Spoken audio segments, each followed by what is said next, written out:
We all ready? Yes. What is that? Are you about to clap? I thought we clapped to make sure everything syncs up. That's what I usually do. Oh, No? we're good. Oh, okay. I got it. Thanks. Yeah, The clap method? All right. we can. well, It sounds fun. Yeah, if you want to do it for fun, we can do it. 2, 1. 3, 1. All, Okay, well, all at that different wasn't- times. All right, Shelby, can we please have a one-word prompt? Jelly. Jelly. All right, Jelly. here we go. 3, 2, 1. So Colbert has this questionnaire on his show called the Colbert Questionnaire, and one of the questions he asks his guests is, "What is the best sandwich?" Okay. And I keep racking my brain when I watch these, and I think it is a PB&J. No. No, you're shaking your head. No. It's got to be like a meat sandwich or something. Hold on a second. It has to Open be? the Overtalking Podcast with your host, Ken and CJ. Say hi, CJ. You're out of your mind. It has to be a meat one. I eat PBs and J's for like most of my lunches. Well, there you go. So you agree No, I choke it down because it's like easy. I don't know. because it's easy and always delicious. It always hits. You don't think like a nice panini is like better than a PB&J? PB&J is like the most basic sandwich. And it's most basic for a reason. I don't think you'd ever get sick of a PB&J. Every time I have one, I'm like, oh yeah, these are really good. I'm never like, ugh, PB&J, Try gross. eating it every day. It's awful. I gotta find something else to eat. Oh God, I can attest. You do get sick of it. Okay, but then same scenario, you're eating a meat panini every single day. You think you'd be okay with that? Yeah, so toasted and warm and yummy. I don't think my stomach would appreciate that after 5 days in a row of some meat-heavy Little- sandwich for lunch every day. Little mayo on there. Gross. Little melted Swiss cheese. Okay, melted cheese, sure. You won me there. Melted cheese is going to beat anything. All right. This is a show where we talk about TV shows and movies as chosen by our guests, and I guess sandwiches too. And this week we are watching and talking about The Devil's Backbone, Guillermo del Toro's masterpiece. Guillermo del Toro presents Casper. I wish. That's how I felt. It's his version of Casper. Is Not so friendly ghost though. he's not friendly. It's just. Yeah. We'll get to that. We'll get to that in a second. Look, we got to bring our guests on to find out what their favorite sandwich is. So we have this week returning is Shelbi Weaver. Welcome back. Hi. Hello. Happy to be back. Thanks for bringing me back. Happy New Year. Super excited to be back. Love being back. Thanks for being here. Okay. Hey, thanks for being back. Did we say that? Yes. Thank you for coming back. Are you going to ask me what my favorite sandwich is? Yes, Is that, favorite is that sandwich, what's go. happening? Go. Okay, well, see, here's the thing. It's really weird. My favorite sandwich is a tomato sandwich. I'm from the South. What does that Cheap mean? white bread, A tomato sandwich? a tomato sandwich. Just tomato? Yeah. But What? But hear me out. Hear me out. Is it the bread? Is there bread at all? Yes. Is it yes, just yes. a tomato? So, yes, but hear me out. I'm waiting. Do it. Cheap white bread. Cheap white bread. Wonder. Mayonnaise, good mayonnaise, like a Duke's mayonnaise. I'm on board. I don't know More what that means. more mayonnaise than you think you need. If you put Yes. mayonnaise and you're like, that's enough, then you want to add some more mayonnaise. Okay. Any okay. mayonnaise is A too much. nice tomato. You don't want anything that's too soft. You want like an heirloom. Even aroma can work. A nice crisp Or a butcher's tomato. boy. Crisp. Okay. You slice it up, dry it with some paper towel. Make sure you get a lot of that Okay. liquid out, you know? Okay. Liberal salt and pepper on both sides. Oh, okay. Put it in the sandwich. It is, I would argue, 50% of my diet. Wow. I love tomatoes. Okay. I think you and Ken need better diets, is what I mean. You guys got to Oh, find some like absolutely. easy meals to make or something. It's a very southern food. Is it really? Which I grew up didn't- eating. didn't know Yeah. that. Yeah. Huh. Yeah. But today, Ken, I had a panini for lunch. Nice. Was it good? So it was What kind very of good. It was panini? a steak panini. Oh, with Steak like panini. peppers. Wow. Yeah. What? Classy. Yeah. A horseradish aioli. Ooh. Ooh, horseradish. So you're both right. Cheese? Was it cheese? I'm allergic to cheese. Allergic to cheese, but okay with Yeah, I mayo. Well, this was a vegan horseradish aioli Ooh. or dairy free, whatever you'd like to call it. Okay. Nice. Because, yeah, steak's not vegan. That part's not vegan, right? No. Okay. No, Just not check. at all. No. Well, then mayo's just eggs and oil. Yeah, which is why it's There's no gross. there's no dairy in mayo. At least not the mayo I use. No. You got to get a good quality mayo. Yeah, I don't know what that means. I don't know what quality mayos are. If it's seems called the same to me. aioli, it's a quality mayo. Well, that's aioli. That's not mayonnaise. That's fancy. I'm okay with aioli. That's different. Uh-huh. That is true. People who are like, I hate mayonnaise. Oh, but I love a garlic aioli. I'm like, babe, it's the same thing. Yeah, That's it. Yeah. it's better. Oh man, I had this. It was like smoked or like burnt grilled rosemary aioli. Incredible. Ooh. Down at Kaiser Tiger. Dip your Frenchie fries in that. I gotta figure out how to make that. It's just you need an emulsion blender, I think. I don't know what that is. Mm-hmm. I've heard that term before. You can do it in a food processor. You can. I don't think we have one of those either. But you Yeah, need I don't know either. patience. Yeah. You need a lot of No, patience. don't got that either. Yeah. Yeah. What about a blender? You can do it, but again, you got to put that oil in drop by drop. No. Yeah, I'm not doing that. Well, we're going to talk about the Devil's Backbone and more Hard coming transition. up on the Overtalking Podcast. ¿Usted cree en fantasmas? Yo creo que he visto uno. Aquí. And we're back on the Overtalking Podcast, once again by returning guest Shelbi Weaver, and we're talking about the Devil's Backbone. Ooh. Shelbi, we're going to put 30 seconds on the clock for you to describe for someone who's not yet seen the Devil's Backbone what it's all about. Ready. Go. It's about war. Little kid, his dad dies. He goes to an orphanage. Little kids are mean to him. He sees a ghost. Oh, the ghost has a terrible backstory. There's an evil man who's really attractive. So at first you think he's not evil, but then you're like, oh, attractive men can be evil. He does some bad stuff. The whole place burns down. But guess what? He gets what's coming to him, because if you 10 kill a seconds left. child, the child will come back to haunt you and kill you too. 5, Again, it's 4, an allegory 3, for 2, war, 1. ghosts, just like history. Time. I thought you were just going to end it on ghosts. Ghosts. Yeah. What more needs to be said? Yeah. That was pretty concise. That was really good. thank you. Yeah. Actually. Thank you. Yeah. Have you tried this thing called Magic Mind? Because it kind of sounds like you're doing pretty well already, but it could maybe help a little bit more.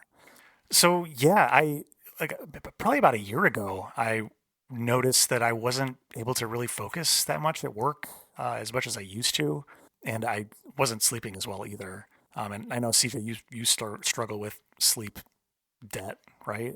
Yes, I have tons of sleep debt, pretty much perpetually. Yeah. So, I mean, I think we kind of want to talk about a different concept. Opposite of debt is wealth. And we're trying to introduce this idea of mental wealth, where if you get enough sleep at night, right, you can build up that bank of recharging your mental well-being. And then if you take Magic Mind in the morning, you can definitely draw on that extra juice you got to focus up and knock out a bunch of work, in my case, the next day. And kind of the 5 pillars of this are sleep, diet, what you eat, and exercise, stress management, and exogenous compounds. And I've been using Magic Mind for a while now, and it definitely helps both get me to sleep, because now they have these new sleep shots. We've been talking a lot about the normal Magic Mind shots, but now they have Magic Mind sleep shots that CJ and I have been trying. It gets me to sleep quickly at night, and then I wake up, I take a Magic Mind, and I am recharged and have the clarity I need to go about my day. It helps get rid of that sleep debt that we just talked about. Yeah, exactly. Yeah, it supports the pillars we just mentioned. And they now have for the first time, a 24-hour pack that has both the focus and sleep shots in it. And how do folks get this bundle of goodness, Ken? Oh, man, let me tell you. I mean, there's no better time to start than now, because now's the time. We're starting a new year.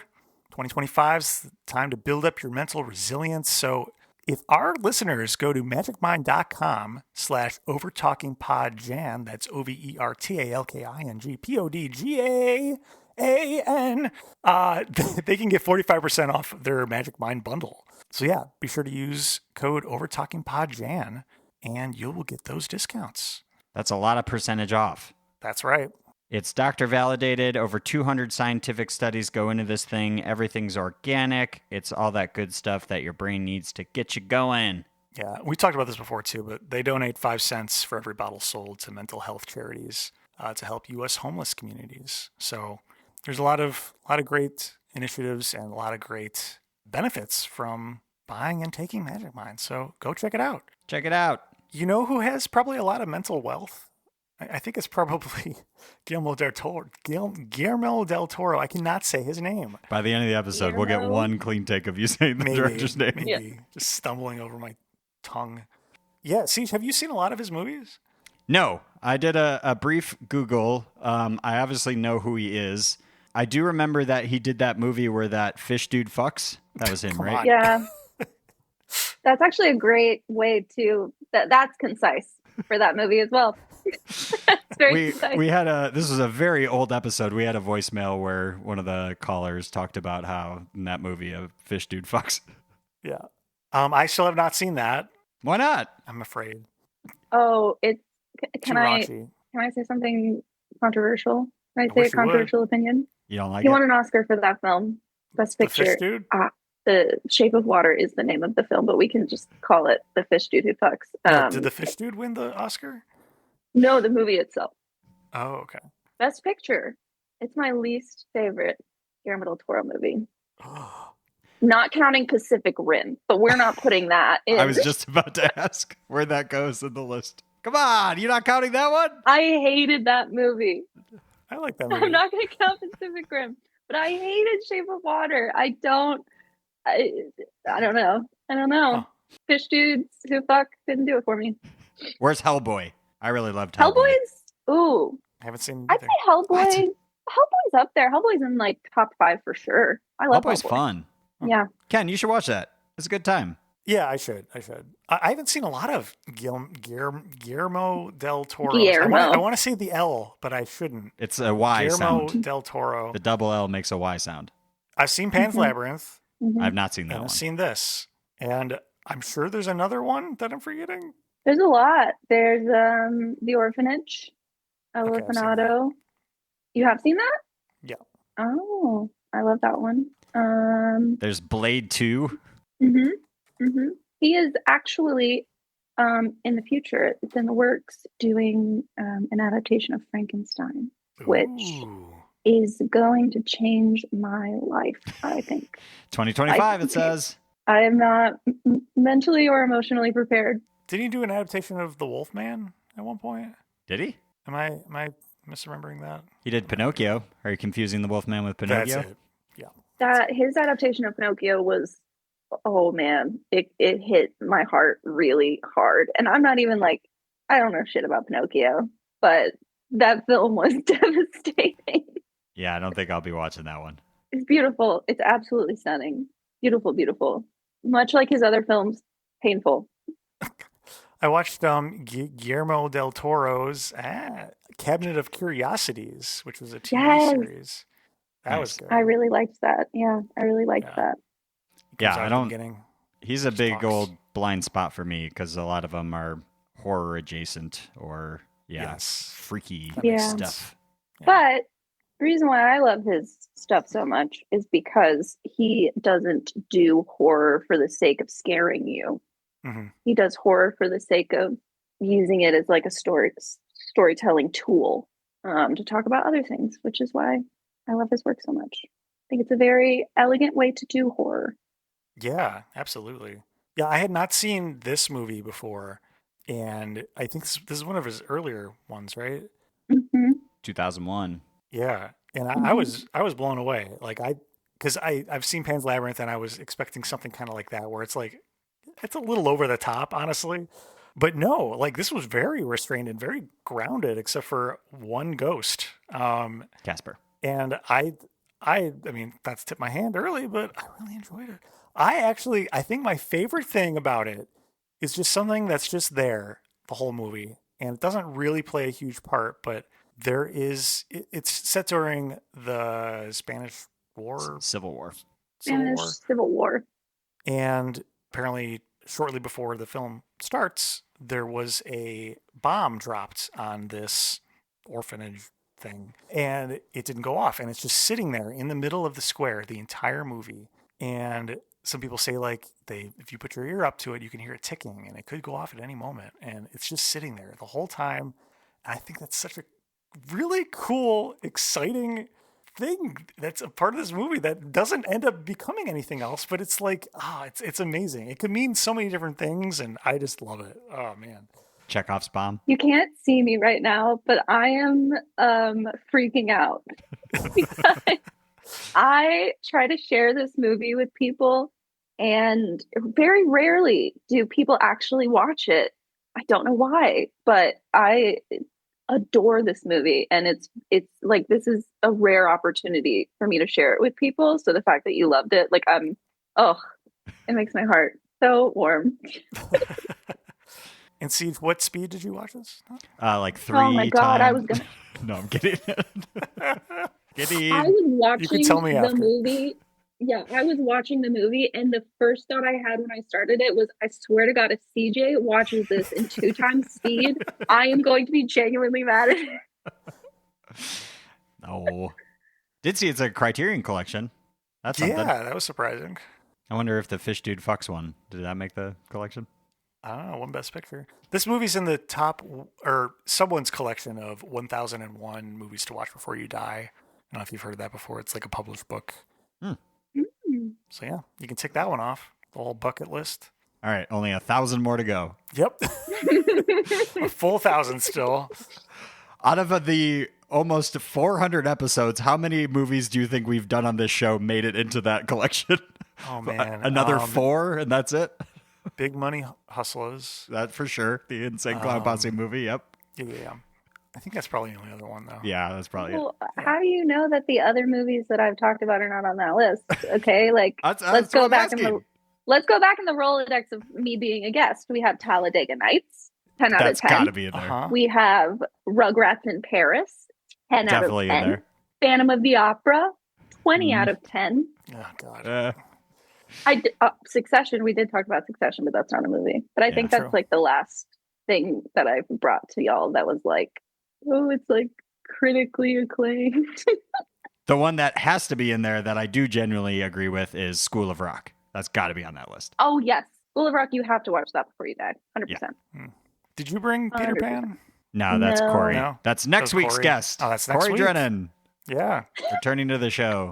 We're going to be talking about, we can tease this now, we're going to be talking about Kubo and the Two Strings. That's right. Never seen that. Corey made our worst movies we watched in 2024 list Yeah, with with Peter Pan. 2003's Peter Pan. Wait, I didn't make it with The Fog? No, because the fog's like, it's The fun. Fog slaps. Yeah. Oh, yeah, sure. Sure. It was your movie. Yeah, you picked it. What are I you talking about? know. but to be fair, actually, I wanted to do this movie, but y'all were already covering Ghosts, so I was like, I'll do The Fog. But Ah, okay. this is the movie that I really wanted to bring forward at that time. So when you contacted me, I was like, it's coming back. We're doing horror. Sorry, CJ, but we're doing horror. That's okay.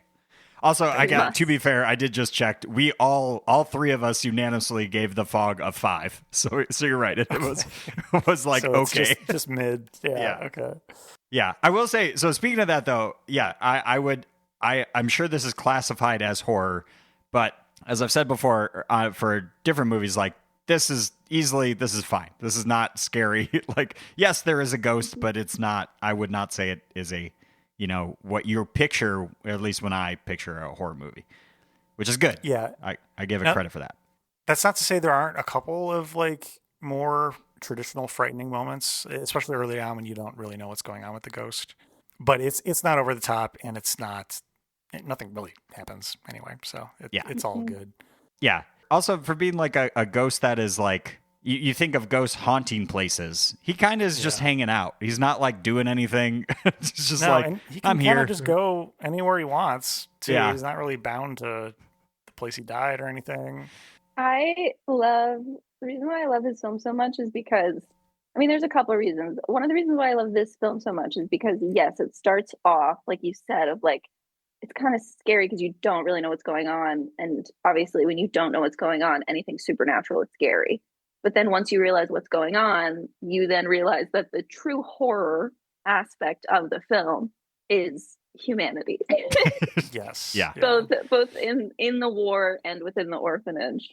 And I love that. I love any sort of film or TV show that does that. Yeah. Mhm. I'll take anything that isn't the jump scares and that sort of hacky stuff. Oh yeah, no, he's above that. Yeah. Stuff.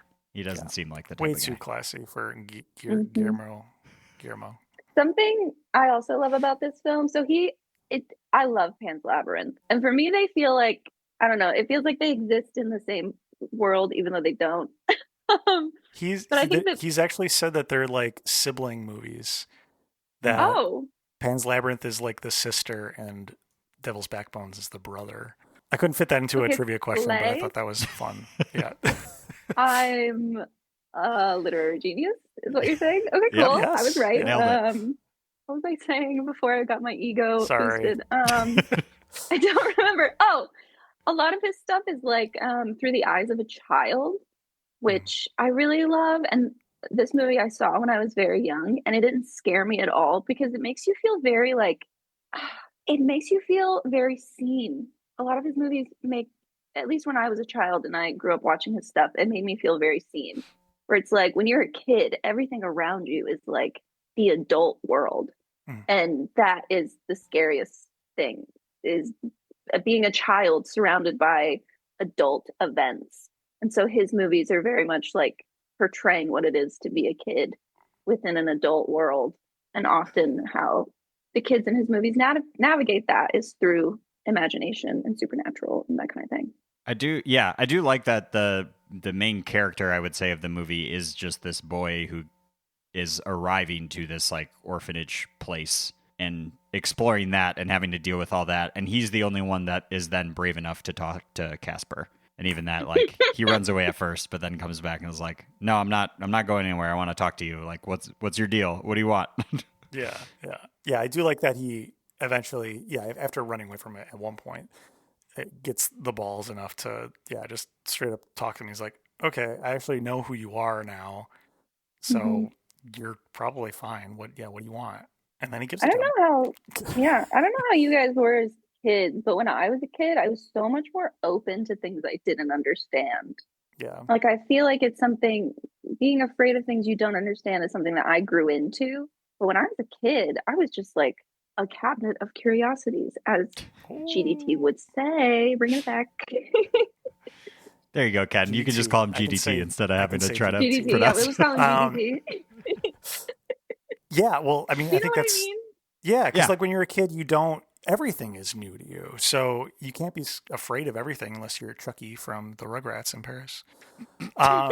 Good callback. So yeah, that makes sense until you learn to be afraid of things. And then you get that wariness. But I remember like even still being a kid, but learning that, watching like another kid fall off their bike, but seeing the reaction of that kid's parent wasn't like, "Oh my God, oh crap, are you okay?" Like they just went over and just like, "Oh, you're good, buddy. Like, here you go. Let me help you back up." And then the kid didn't cry because they like the reaction they were receiving wasn't like of panic. And it was just like, "Hey, it's all good. Get back up. Here you go." And he was fine. It's like, I feel like I definitely would have cried if I had done that.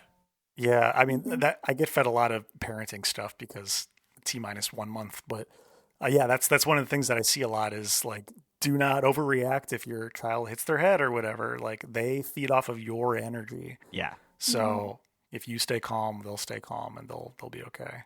Mm-hmm. Anyway, a little off track there, but. And that's one of those. Well, I don't think it's off track because, like in the movie, these are kids that have been raised by violence. Yeah. And so all they know to protect themselves is through violence. I mean, at the end of the day, the kids are justified in the end, but it's a very violent scene. Yes. I love that scene. Oh, man. Oh, it's sick. Getting him in the armpit? Like, are you kidding me? Oh, my God. I don't think I've ever seen a movie do that. Like a stab into the armpit. That was so creative. Yeah. But do you know what I mean? Like, Before we get to trivia, I just want to talk about the special effects in this movie really quick, because there's not a ton other than like, normal real world effects, but the supernatural effects I thought were A, well done, and B, like genuinely scary. Like there's multiple times, I just remember seeing the ghost for the first time in that doorway, and everything else in that doorway is like floating up because you don't really know what that is yet. Mm-hmm. And then he looks back and the ghost is gone, but that background is still there. And he starts walking towards it. And it almost looks like he's like about to enter hell or something. Like it looks crazy. Yeah. That genuinely was scary to me. I really liked that. I love the detail of, so Casper gets hit on the head. So he has this giant gash across his forehead. Mm-hmm. And the way they show that, instead of it just being like a black cut, is that blood is just perpetually pouring out of the cut on his head. Anytime we see the ghost boy, it's like floating up out of his head. I thought that was a very cool touch that I had not seen before. Yeah, floating up as if he were underwater, which underwater is where he is. But yeah, like him just walking around and that effect happening and looking pretty damn really good. Actually. Yeah. This movie, I mean, I think my favorite part of this movie is actually like the opening speech and the ending speech. Yes, agreed. About like what are ghosts if not like moments of time. I'm butchering this. Moments of pain or whatever, trapped in time, like insect trapped in amber. Yeah. A blurred photograph. Yeah, he's like forever stuck in that position, which is a position that he didn't deserve. Yeah. Yeah, I wanted to talk about that specifically. Before we move on, I just want to talk about that because like he does list several things in that opening and closing remarks as things that could be considered ghosts, right? And one of them is a blurred photograph, and they actually show that at one point. Someone has a blur, like their self is blurred in a photograph. And I was wondering, like, did they touch on all of the things that they said? Like, was there an insect trapped in amber at some point that I missed? There's the little, like, baby in the formaldehyde. Okay. Yeah, I guess that could count. Yeah. What's rum? Yeah. Rum. Baby, rum. baby Delicious. Rum. And then he drinks it. That's Okay, delicious Viagra rum. I did write that down. I wanted to ask you both. So in the movie, there's a little baby thing in rum, which is basically a homemade formaldehyde kind of solution. The doctor guy ends up taking a shot of it. Ugh. Now, do you guys think that is better or worse tasting than Malort? I think it tastes exactly like Malort. Listen, I am a self-proclaimed Malort lover. All right, I love Malort. CJ. Have you had Malort old fashioned? Oh my god! Wow, Get out I am not. A Malort Negroni. Oh my goodness! Like you haven't lived. I would rather have a Malort old fashioned than Ted baby juice. Baby juice. Yeah. Yep. Same here. Well, you know what? That's actually a great transition into trivia. So it's time for. Hey, did you know that? Yes, that's right. For new listeners, this is the trivia portion of our show where we pit our guest and CJ head to head to see who knows the most about what we watched. Shelby, CJ, are you two ready? Guillermo. Ready as I'll ever be. GDT.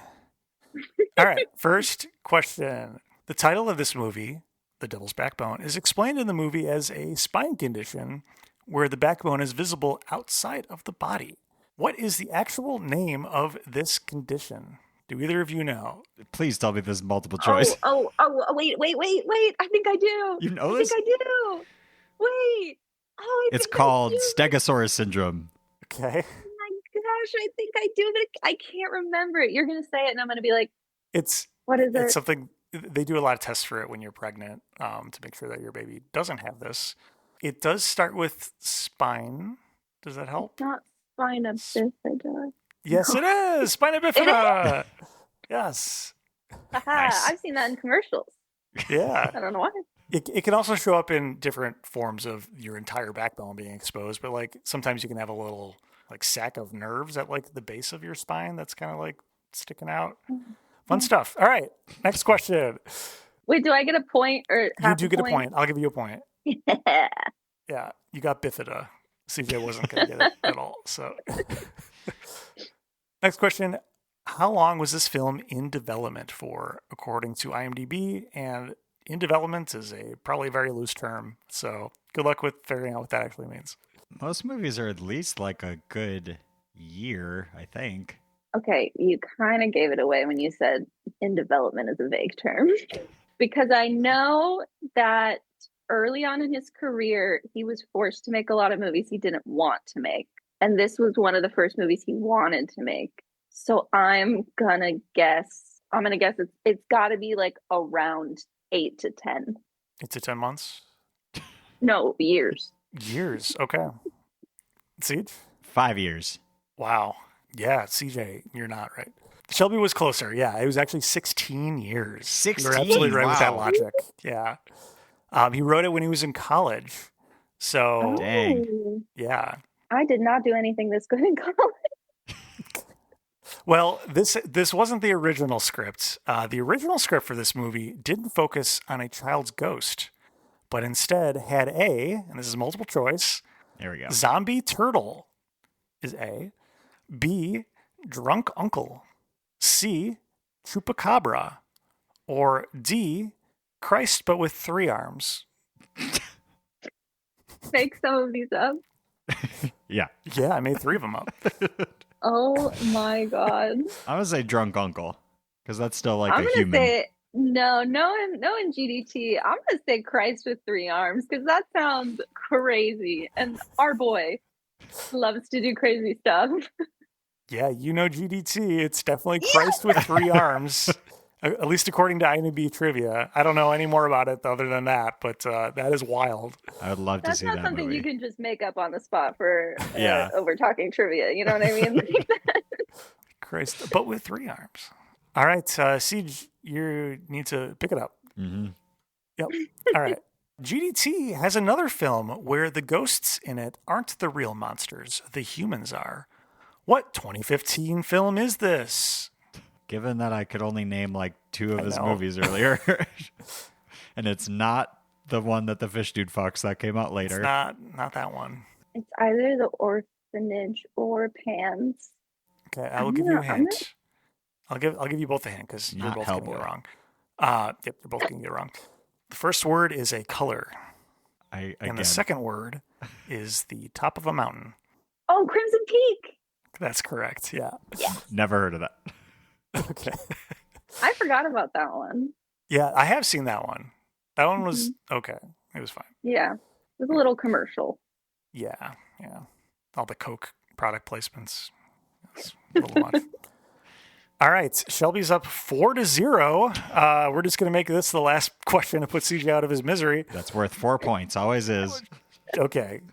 Oh, I'm What kidding. is the Rotten Tomatoes tomato meter score in percentage closest without going over? Shelby, since you're the lead, you will go first to give CJ the edge to get the 4-point tiebreaker. Well, they hate horror, but they love GDT. Yeah, So I that's really have no idea complicated. where to go with That's this one. a tough one. I'm going to say without going over. Closest without going over. Price is Right rules. Oh, gosh. I'm going to just go with a solid 80. 80. Okay. Yeah. Siege, over or under? I don't know how his movies tend to fare with critics. I'll give him the benefit and say 81. That was the right side to be on, Siege. Yeah, 93%. Dang. Yeah. Please. Yeah, apparently they loved it. Hell yeah, he deserves that. Wow. Yeah. I mean, I agree. I think this movie's amazing.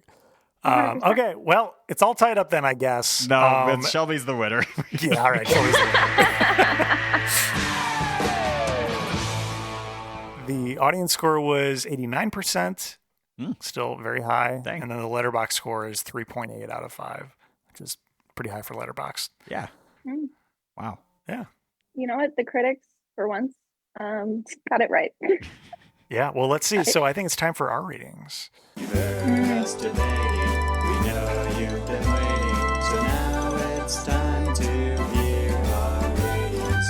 Shelby, on a scale of 1 to 10, what would you rate The Devil's Backbone for you?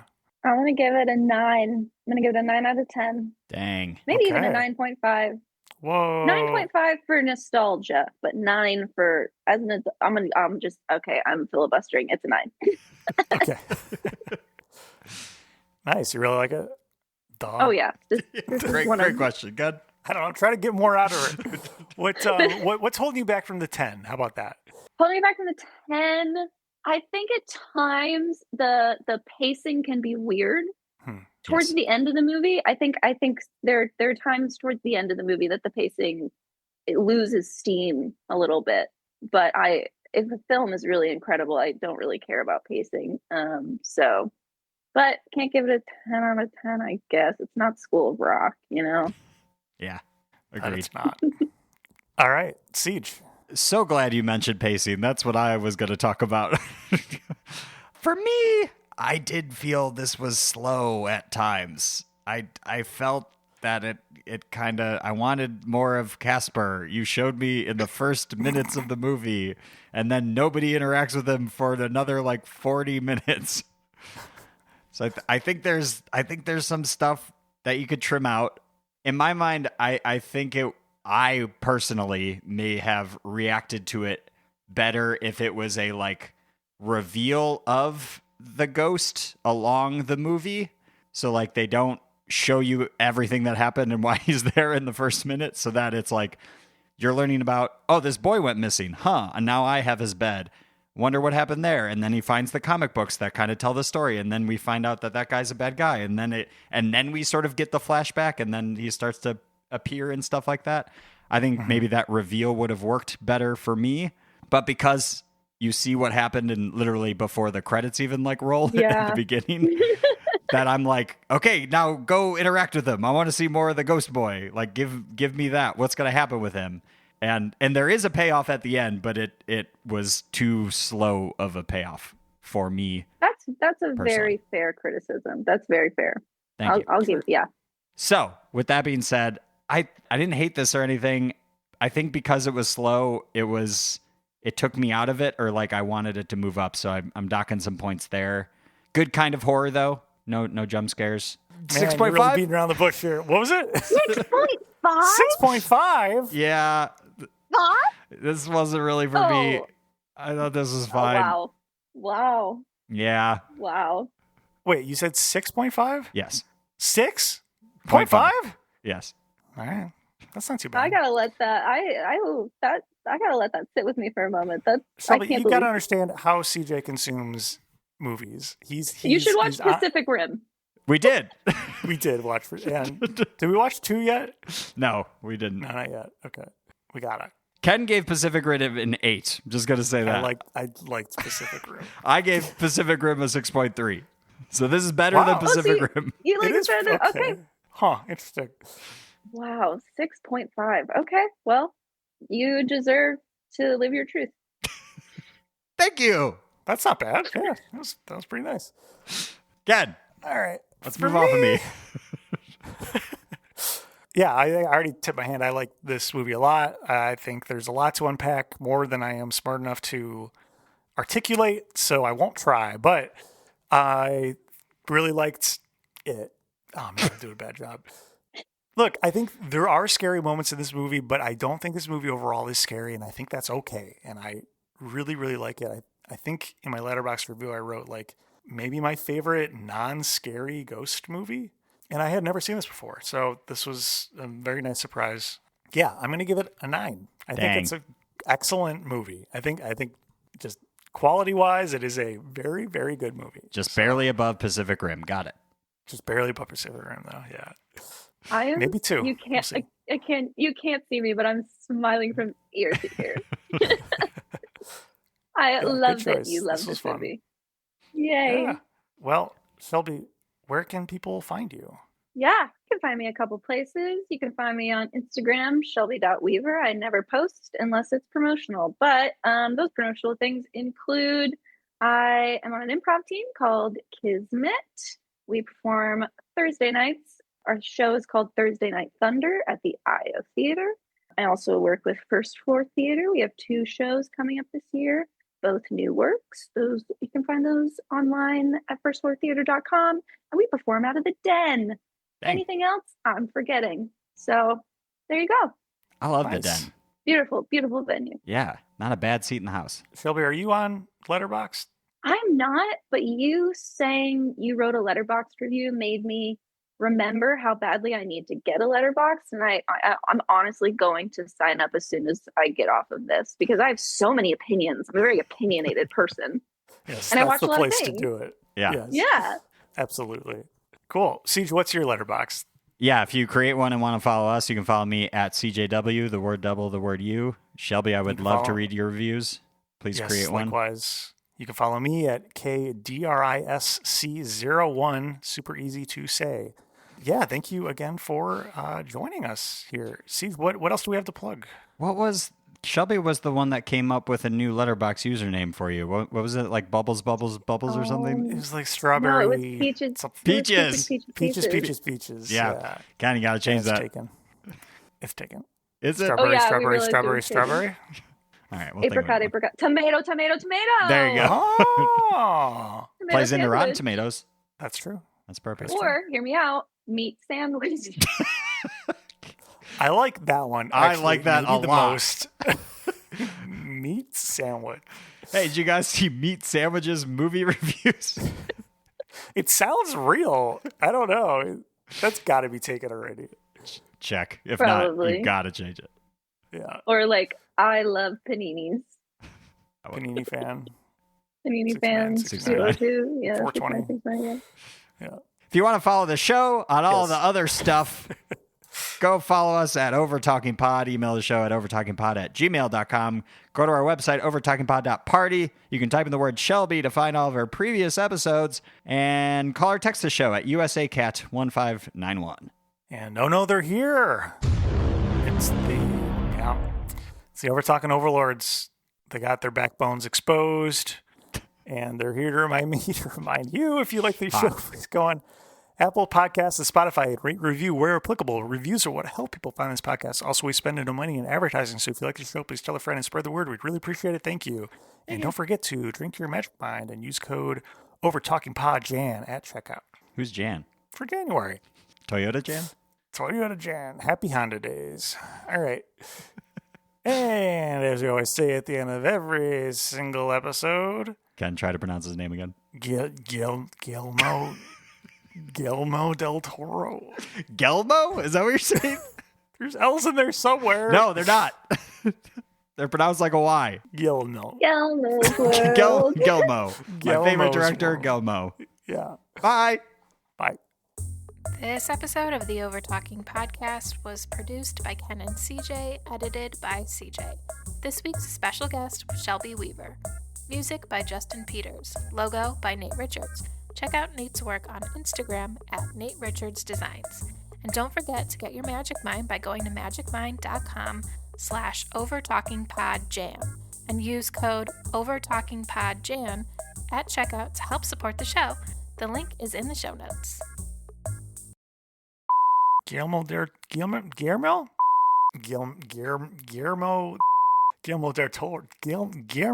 Toro. I cannot say his name. Guillermo del Toro. Guillermo del Toro's